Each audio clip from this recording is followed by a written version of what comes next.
ഇന്ന് ഇതേപോലുള്ള ഒരു കടലക്കറി ആണ് തയ്യാറാക്കുന്നത്. കടല വരട്ടി എന്നൊക്കെ പറയാം. കുറച്ച് വ്യത്യാസമായിട്ട് തയ്യാറാക്കിയിരിക്കുന്നത്. അപ്പോൾ വീഡിയോയിലേക്ക് പോവാം. ഓവർനൈറ്റ് കുതിർത്ത് എടുത്തിട്ടുള്ളതാണ്. ഇവിടെ 1.5 ടേബിൾ സ്പൂൺ വെളിച്ചെണ്ണ ചേർത്ത് കൊടുത്തിട്ടുണ്ട്. അതിലേക്ക് കടുക് ചേർത്ത് കൊടുത്തിട്ടുണ്ട്. ഇതിലേക്ക് ഇനി 1 ടേബിൾ സ്പൂൺ വെളുത്തുള്ളി ഇഞ്ചി പേസ്റ്റ് ചേർത്ത് കൊടുക്കാം. അതേപോലെ വറ്റൽമുളക്, ആവശ്യത്തിനുള്ള കറി ലീവ്സ് കൂടി ചേർത്ത് കൊടുക്കുക.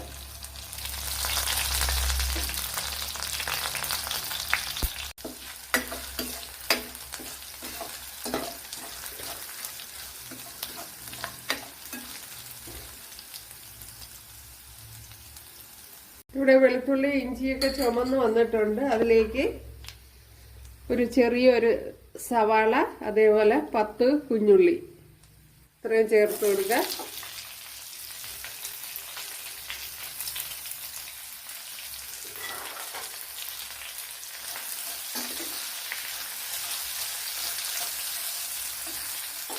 ഇതിലേക്ക് കുറച്ച് ഉപ്പ്, 1 പിടി തേങ്ങ, 3 ഏലക്ക, തക്കോല, 2 ഗ്രാമ്പു പട്ട, 1 ടീസ്പൂൺ പെരിഞ്ചീരകം ഇത്രയും ഒന്ന് ക്രഷിയുടെ ജാറിലോട്ട് ചേർത്ത് കൊടുത്തിട്ടുണ്ട്.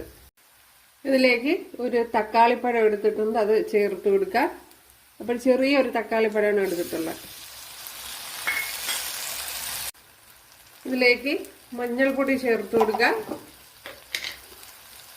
അതേപോലെ തന്നെ 1 ടീസ്പൂൺ കാശ്മീരി മുളക് പൊടിയാണ് ചേർത്ത് കൊടുത്തിട്ടുള്ളത്. 1 ടീസ്പൂൺ മല്ലിപ്പൊടി. അപ്പോൾ തക്കാളിയൊക്കെ നല്ലതുപോലെ വെന്ത് ഉടഞ്ഞതിന് ശേഷമാണ് പൊടി ഐറ്റങ്ങളൊക്കെ ചേർത്ത് കൊടുത്തത്.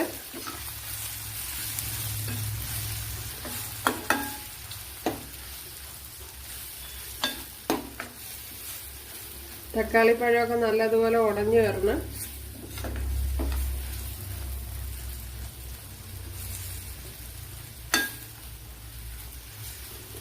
ഇതിലേക്ക് ഇനി നമ്മൾ അരച്ചു വെച്ചിരിക്കുന്ന ആ തേങ്ങ ചേർത്ത് കൊടുക്കുക.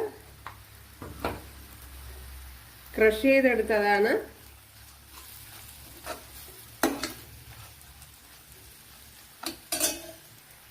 ഇതിലേക്ക് കുറച്ച് വെള്ളം കൂടി ചേർത്തിടുക. ഇത് കടല വേവിച്ചെടുത്ത വെള്ളമാണ് ചേർത്ത് കൊടുത്തിട്ടുള്ളത്.